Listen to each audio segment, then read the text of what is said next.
Good morning, everyone.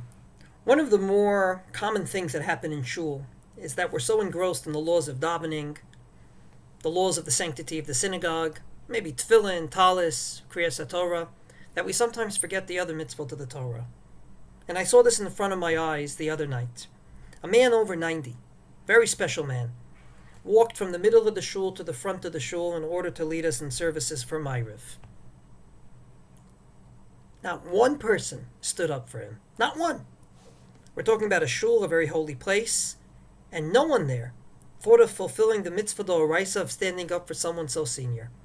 Just to quote to you the beautiful rule of the Rambam on this, Hilchot Talmud Torah Perek Vav Halachatet, Mishahu Zaken Muflag B'Zikna, someone that is very, very senior in years, Afal Pishein Enu Chacham, even if he's not a Talmudic scholar, we know nothing about him.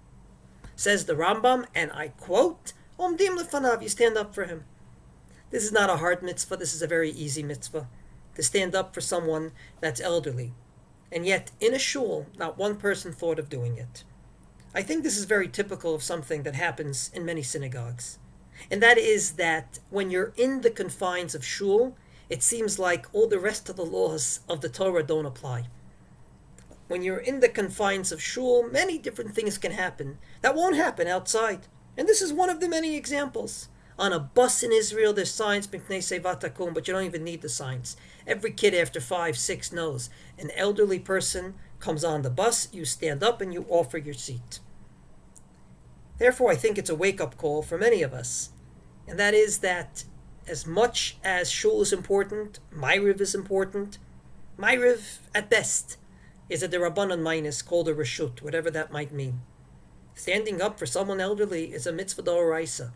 And if we have the privilege to fulfill it, as it's not so hard, we should. And we shouldn't forget it. I remember not so many years ago, in the yeshiva I was privileged to learn in for 8 years, Kol Nidrei night. Kol Nidrei night. People are saying Tefillah Zaka, cleaning themselves even before the day begins. And a very elderly gentleman, Rav Shlomo Brin's father, walks in to the base medrash. Not one person stood up for him either. They were looking in their machzer, they were getting ready for the avoda of the day, whatever the justification was. The holiest man in that base medrash, from my perspective at that time, Rav Aaron Lichtenstein, he stood up for him.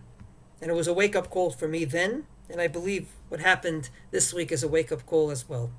Shul is important, but let's not forget all the rest of the mitzvot of the Torah while we're there. Have a great day.